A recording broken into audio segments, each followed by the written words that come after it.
Hiya, and welcome back to Glory Hounds. The game that teaches us that... yes, Raoul does have limited edition underwear, and I will prove it real quick. Here, then wardrobe. Right there, limited edition underwear. Anyways, let's just hop right in.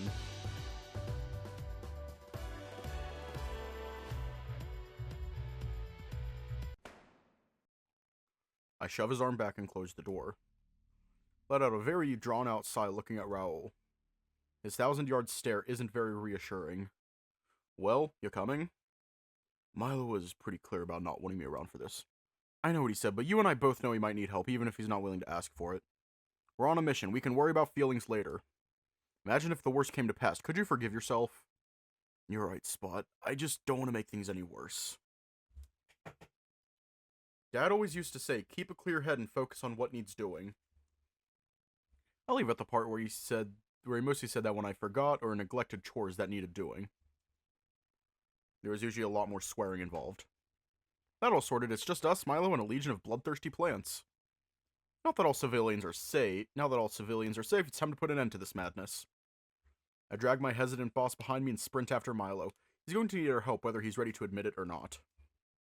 Let's put an end to this, Dawn Hound. Raoul lets out a deep sigh, then gathers his focus. Affirmative. We have a mission to complete. I pump my fist. He tries to follow my example, but it doesn't really look all that inspiring. After all this is over, I'm going to have a chat with him. I don't get the feeling he and Milo are very good at talking. Maybe there's something I can do to help smooth things over. For now, though, we have a shambling prehistoric plant creature to defeat.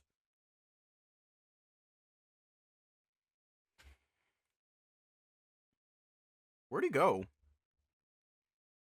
He can't have gone far. He's got to be somewhere. Whoa! Raoul jumps back as several small vines slither toward us and start swiping at our feet. I follow suit, keeping my eyes on the ground. Whatever you do, Alex, don't trip here. Is it me, or have they become a lot more aggressive? Something's got them riled up for sure. Look out, Spot! Ah! Before I can even process what's happening, a massive set of vines from the ceiling comes in, yanking me up. The boss reacts in a split second and grabs my wrist, trying to steady the both of us. But before I can even utter a warning, one of the slithering vines sweeps him off his feet and he loses his balance. Damn it! No! The vines pull us up, and before we realize it, we're bounded at the plant's mercy. Strangely, they don't seem interested in finishing the job. Tries them out. I can't get any leverage from this position. Neither of us can. I can't reach my weapon. How about you? Boss? Oh, negative, Spot. Are you okay? I will be once I figure out how to fix everything. Are we still talking about the plants? Our conversation is cut short by the sound of thundering footsteps. A shape approaches from behind a pillar, slowly and deliberately. Oh no. Hi there! Hello there!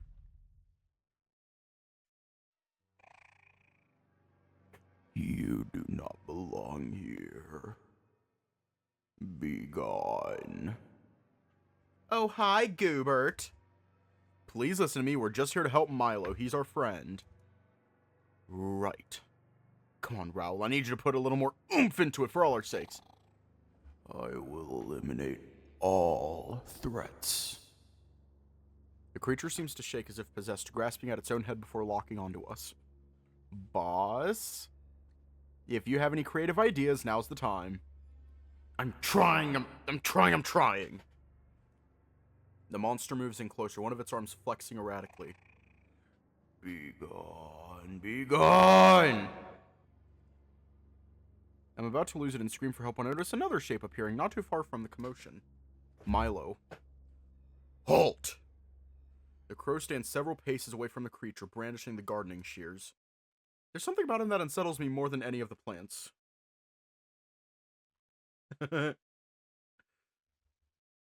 Your fight is with me. Let these two go. They came to destroy us. You side with them, you too must be neutralized. You will stand down and wait. Milo takes a few steps forward, ignoring the vines all along the floor until he's almost directly underneath me. The creature seems to observe him intently, but doesn't interfere.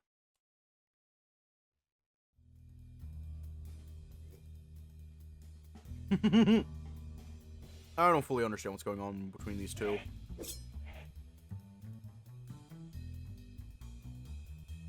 With a slash and a snip of his shears, Milo frees me from my binds. I land awkwardly on the hard tiles, but I'm glad to be free all the same. Takes me a second to get my bearings, and I notice Milo staring directly at Raoul, who's hanging unflatteringly from the vines. Milo? I told you not to follow! Once again, you disregard my advice and do as you please with no regard for consequences. I'm starting to grow rather tired of this.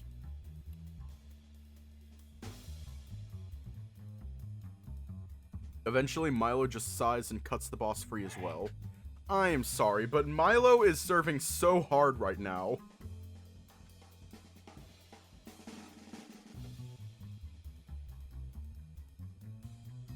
Just like... Eventually, Milo just sighs and cuts the boss free as well. Raoul manages to land a little more gracefully than I did somehow. I move in, ready to assume a combat formation. Let's just finish this. I'm ready. No, you will not interfere. This fight is mine. You can't be serious. I told you before, assistance will only slow me down. I know what to do. You have done enough already. I cannot put finger on it, but there's something about creature. Do not get in my way this time. Okay, I believe in you. Lower my arms, though not necessarily my guard, and stay close to Raoul. If any of these vines try anything funny, well, they'd better not try anything funny.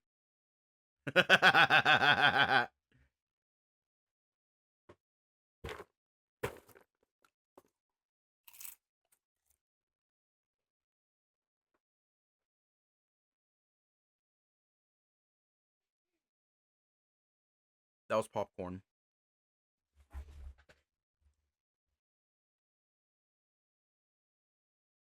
Oh yeah, you can have some. Milo nods affirmatively and approaches the creature. They exchange a look of understanding, acknowledgement. Come. The plant lunges and Milo dodges to the left, swiping at some vines trying to catch him off guard. He's moving faster than I've ever seen him move. I don't like it. I know he's strong, but he's pushing himself without any regard for his own safety. Now it's Milo on the offensive. He aims for the monster's right arm. It blocks the attack with the other, hardened by tough bark, rendering the shears ineffective. Impressive. You show great potential. The two combatants circle each other slowly. All the vines and plants have moved out of the way as if to create an arena for them. The creature raises its barked hand, winding up for a massive downward strike. The crow barely manages to roll out of the way in time. Catch him wincing as he steadies himself, though he hides it well. I mutter softly to myself, "Come on, Milo." You will have to do better than that. The plant spins in place, swinging vines in a massive arc around it. Milo jumps over the first few. On your right! Using its own momentum, it winds up a powerful punch at the airborne and now defenseless Milo.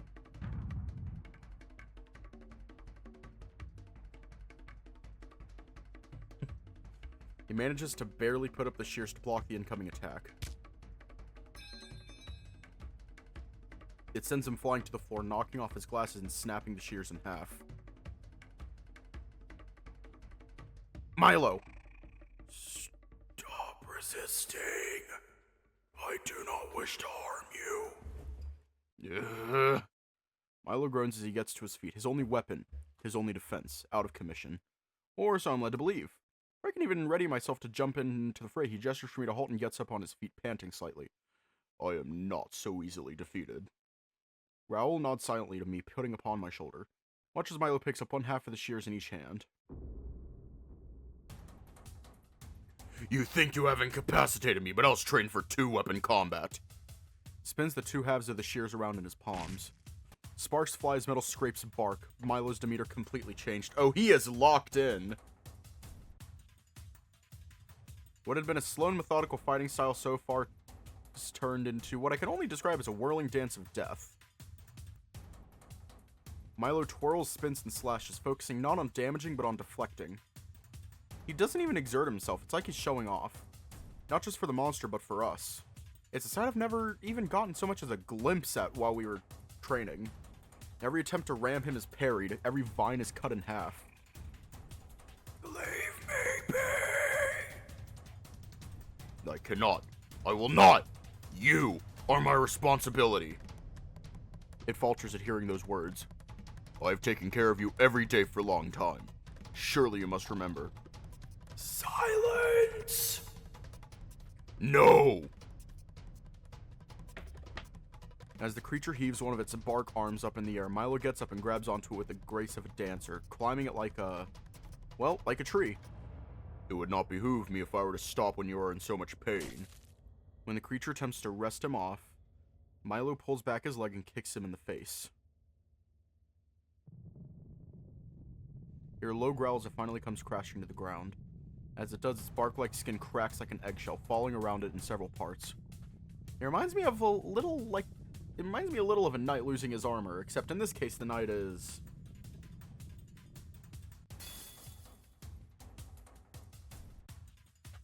Oh?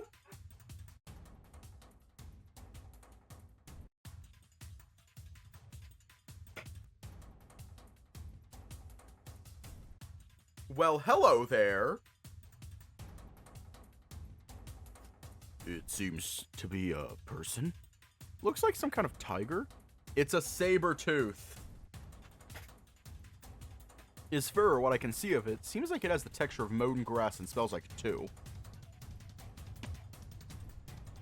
Milo raises one of his makeshift swords at him, and when his unconscious body doesn't stir, he nods and tosses the halves of the shears aside.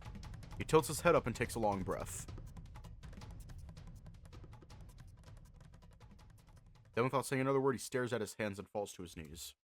I don't see any tears, but I hear quiet, pained sobs. While Raoul exercises caution, I take a few steps towards the crow. Are you alright? I am not, but I will be. I'd hope to have never to fight again. Not like this. Look at Raoul and nod. He walks over, trembling about as hard as Milo is himself, and puts a hand on his shoulder. Milo doesn't protest.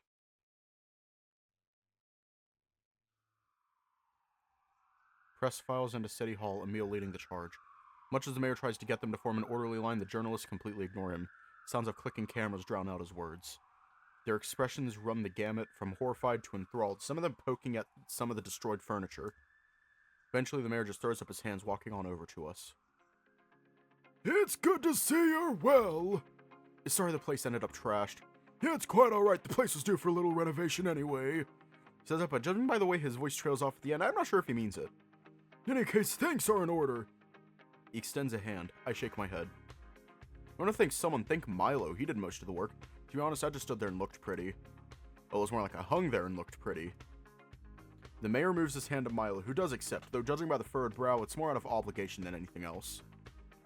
We were root of calamity to begin with. Chin up, man. At least it's provided some life. To what is usually a dull affair. And the plant life does add a dash of color to the place, wouldn't you agree? I think he's trying to convince himself just as much as he's trying to convince us. I take it Milo didn't win the competition? I think the competition ended a long time ago, son. And I'm reconsidering holding it next year as well. There's never been so much foul play and, well, I suppose there was the plant violence. He does get points for style, though. Speaking of the plants, what's going to happen to them? Raoul's voice is a lot more muted than usual. Oh yeah, there ended up being a lot of those creatures in the end. Notice the mayor's eyes are drawn to one of them in particular, standing in the corner. I don't think he's comfortable with them yet. Seems they all turned docile, though. All available information indicates sapience. They are capable of speech and thought just like the rest of us. The mayor takes a deep breath worthy of a deep-sea diver. Well, I suppose. If they really no longer mean us harm and they're willing to cooperate and learn, we can see about integration. What of their leader? He tips his muzzle to the tiger-like creature standing a little ways behind us, surrounded by journalists. He seems as bewildered by them as they are by it. He managed to put some spare clothes Raoul had in his suitcase on him. I will take him and his family in. They will need a place to stay. And it's all settled. As soon as we have a semblance of order around here again, I'll have the paperwork sent your way. Gotta say, you're remarkably chill about this. Oh, thank you, my boy. Perhaps I'm still processing the horrors of what I witnessed.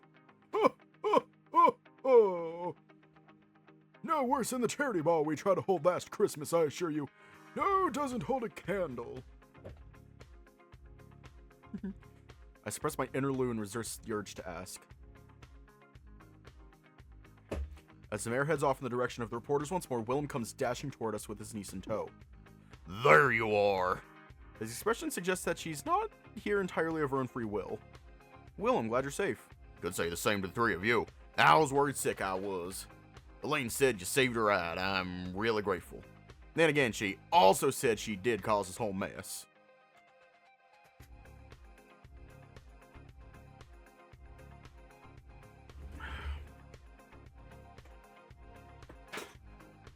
No, Willem's good. Next to me, Milo perks his head. Takes a few measured steps closer, his arms folded.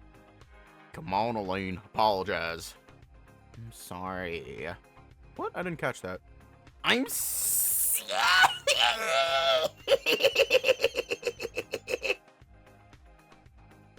Your apology is accepted. Next time, however, you won't be getting in my way. Next time you get on field of battle, I expect you to give it your all. No tricks, no herbicide. I know you are skilled enough to beat me if you set your mind to it. Elaine stops mid-tirade, her eyes growing wide. Do you actually mean that, Mr. Drozdov? I do.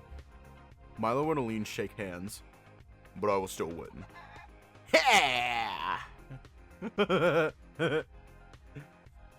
As they continue to argue, I look at Raoul, who's closing his suitcase and slowly walking towards the door. Emil tries to grab his attention, but he brushes him off. So much for the exclusive interview.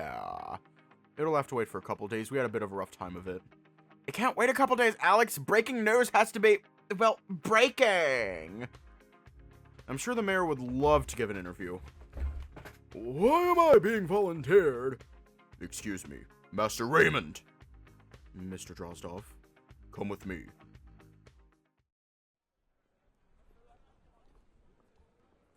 Milo, I felt deeply betrayed by what you did. I don't know if I can ever make it up to you. I simply wish to know why. Why trespassing greenhouse? My greenhouse. Why meddle with things you do not understand? I only meant it when I said I just wanted to help. I didn't think it would... Well, I suppose I just didn't think. Allow me to rephrase. Why do you think I am angry? Hurt? It's because I got in the way of you running the greenhouse the way you wanted to. You remember what I said when I requested it? That you needed a place where you could cultivate things rather than fight or solve problems. I needed a place to slow down, to find balance. You always rush off to try to tackle problems with reckless abandon. It is source of your greatest strength. I have always admired this trait of yours. It is reason I have stuck around for as long as I have. However, it is also your greatest weakness. You are like Savage River. You force and drag others along in your current. Sometimes you need to let people do things their own way. I'm sorry, Milo. Fighting is all I know. I'm scared that if I sit still for too long, things will just spiral out of control. You cannot control everything. There are times when you need to let go. For your own sake as well as other people's. I understand if you want us to go our separate ways from here. Do not be dramatic. I do not want you out of my life. Simply wish for you to try harder, to understand where I come from. Would you be willing to show me? Your way of doing things, I mean. I don't know if I even have a right to ask, but I want to make things right. Show this old dog can still learn some new tricks. Perhaps there might be hope for you yet.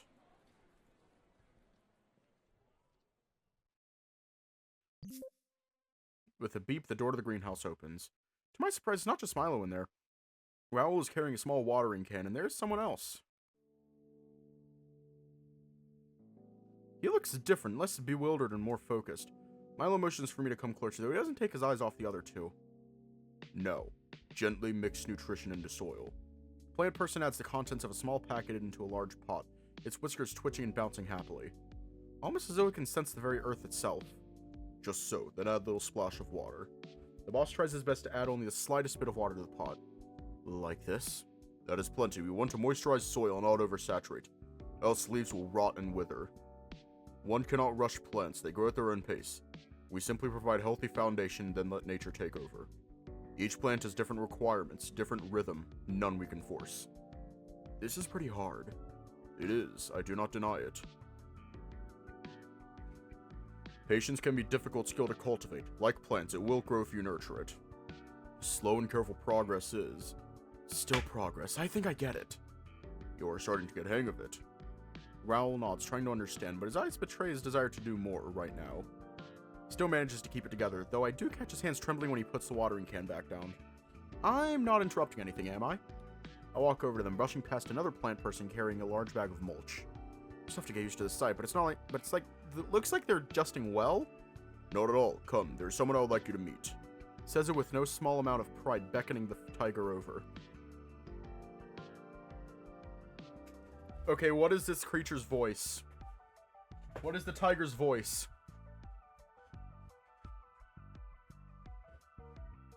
Because I kind of want to give him the gayest voice ever.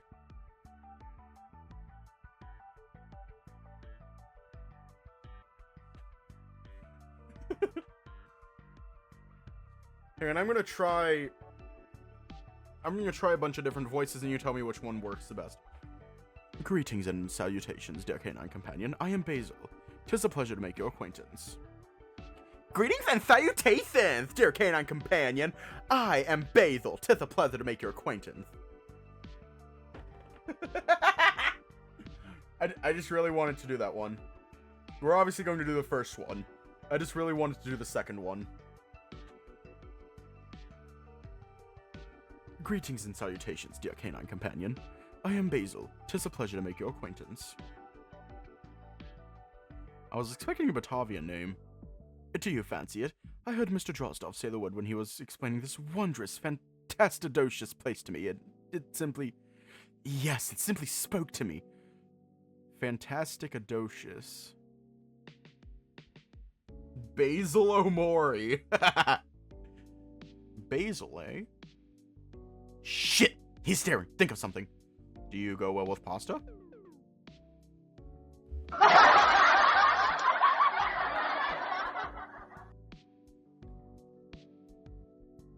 I do not understand the nature of your question, but judging by your intonation, you only assumed that it was a compliment and I must respond affirmatively. So yes, I do go with pasta. Thank you. Verily. You're, sounding a great deal different than you did the other day. Ah yes, I'm terribly sorry for my decorum at the CT Hall. It was rather unbecoming and, might I add, ungentlemanly of me. Rest assured, however, Mr. Drozdov has educated me on proper ways to address all of you, and I'm now well versed in manners of speechcraft and linguistics, indubitably. I'm Alex DeRouge. I work for Mr. Brevard, but you probably knew that. Nice to meet you, Basil. It's nice to meet you too, Mr. DeRouge. You know, I also happen to find myself in the employ of Mr. Brevard. I've been assistifying him and Mr. Drozdov in matters of gardening, though my skill in combat has not gone unnoticed either. Raoul shuffles up to us, gardening tools in hand. He's been very helpful, actually. Milo's instructions can be a little caustic, shall we say. I prefer efficient. And Basil has managed to make it a lot more digestible. That I can agree with. He's been a great addition to the company as well. It's our in research to ensure that the components we use in our serums and pesticides are safe for public use. Did you ask? Of course I asked Milo before running it by him. Mr. Brevard has been on good behavior. So far. Okay, good. Just checking to make sure we don't have a repeat of City Hall. I give Basil an apologetic look. Not that anyone can blame you. Do you even... I stopped myself. The last time I asked him... to remember things, he went berserk. Hardly a thing, I'm afraid. I woke up in a strange place surrounded by strange people. I acted on instinct. Nay, I lashed out in a fit of scandalous confusion. I was bewitched, bewildered. It was as though my memories of being cared for by Mr. Drozdov as plants and flowers and my memories of the person whose essence was stuck in that amber shard became one all at once. They clashed and conflicted with one another. I did not know who or indeed what I was. That's quite the unusual existential crisis. And how are you feeling now? Were I to have an organic brain or a nervous system like you, I would say I'm feeling grand. How do you know you don't have a nervous? We tried to perform biopsy and run tests. But according to Master Bravard, the sample sprouted legs and ran right off the table. I'd run all over the lab to catch it. How's a thing like that even possible? Who knows? Perhaps I'm just a very viral plant person. Pardon me, my current state is still rather confusing. I think I was a man in my previous life and one of my previous lives. If that's what you feel comfortable expressing yourself as, it's more than fine by me. Isn't it odd being in a place that's so different from where you used to be? Quite, but I think that's where my plant memories come in, so to speak. A part of me feels odd indeed, but another part of me has been here for years. And when I'm here, I feel naught but warmth. What about your, can I call them your kids? They've been adjusting swimmingly. Why? Were they to have mouths to do so with, they would be grinning from ear to... I suppose they don't have ears either, do they? Yes, grinning from violet to daisy. How do they even speak if they don't have mouths? Believe me, I'm still trying to figure that out as well. Let's just call it one of nature's miracles. There's several of them have expressed great interest in seeing the world beyond these hallowed halls. And if you're up for it, we can have a night on the town sometime. Once folks have adjusted to the whole, mysterious new life form thing. Still struggling myself. Thank you, Mr. DeRouge, I'd be delighted. No problem, Lou and I were kind of looking for another person to join for poker nights anyway. Oh, I am very skilled at poking. Rest assured you'll find no better poker than this one right here. Heh, deal. Splendiferous. I suppose it makes us partners in crime. Yeah, I suppose it does. Welcome to the Glory Hounds. Ah! You said the title!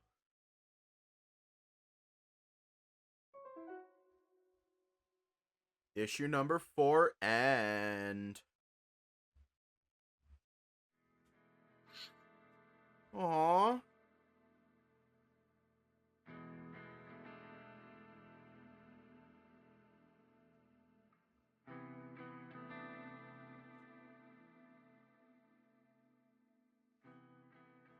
There's no epilogue. That's kind of sad.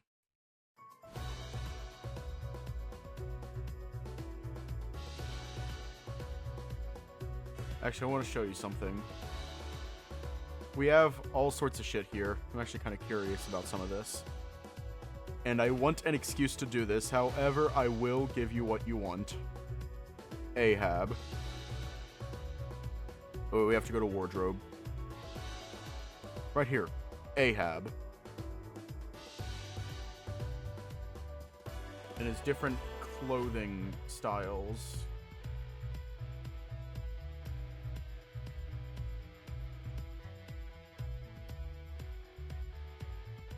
Okay, that's enough of that. Stay safe, have a good night, and I will see you all tomorrow.